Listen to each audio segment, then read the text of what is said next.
السلام علیکم ورحمۃ اللہ وبرکاتہ۔ صوت الاسلام چینل میں خوش آمدید۔ امید کرتا ہوں کہ خیریت سے ہوں گے اور اپنا پچھلا سبق یاد بھی کر لیے ہوں گے۔ تو چلیے آج کا سبق شروع کرتے ہیں۔ آج کا ہمارا سبق ہے تختی نمبر 26 علامات وقف، یعنی قرآن پاک پڑھتے پڑھتے کس طرح کہاں ٹھہرے اور کہاں نہ ٹھہرے، اس کے لیے نیچے لکھی ہوئی علامات قرآن مجید میں جگہ جگہ بنی ہوتی ہے، اس کے موافق وقف کرے یعنی ٹھہرے۔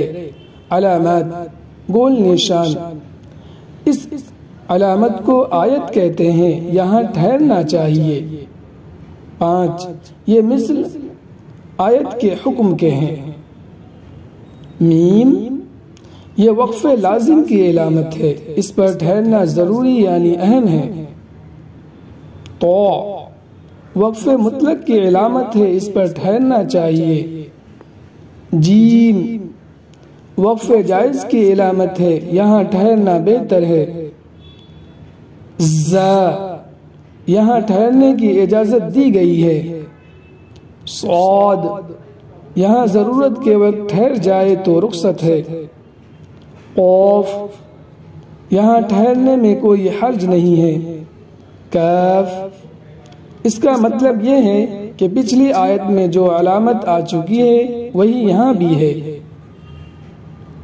میم عین ما یہ معانقہ کی علامت ہے، 2 جگہ 3 نقطے لکھے ہوتے ہیں، ان میں سے ایک جگہ ٹھہرے اور ایک جگہ ملا کر پڑھے۔ قف یہاں ٹھہر جائے تو کوئی حرج نہیں۔ صل یہاں بھی ٹھہر سکتے ہیں مگر نہ ٹھہرنا بہتر ہے۔ صلا یہاں ملا کر پڑھنا چاہیے۔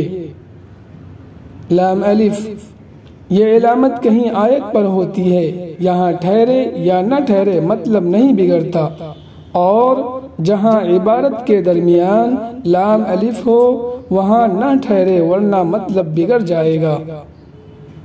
سکتہ یہاں تھوڑی دیر آواز بند کرے مگر سانس نہ ٹوٹنے پائے۔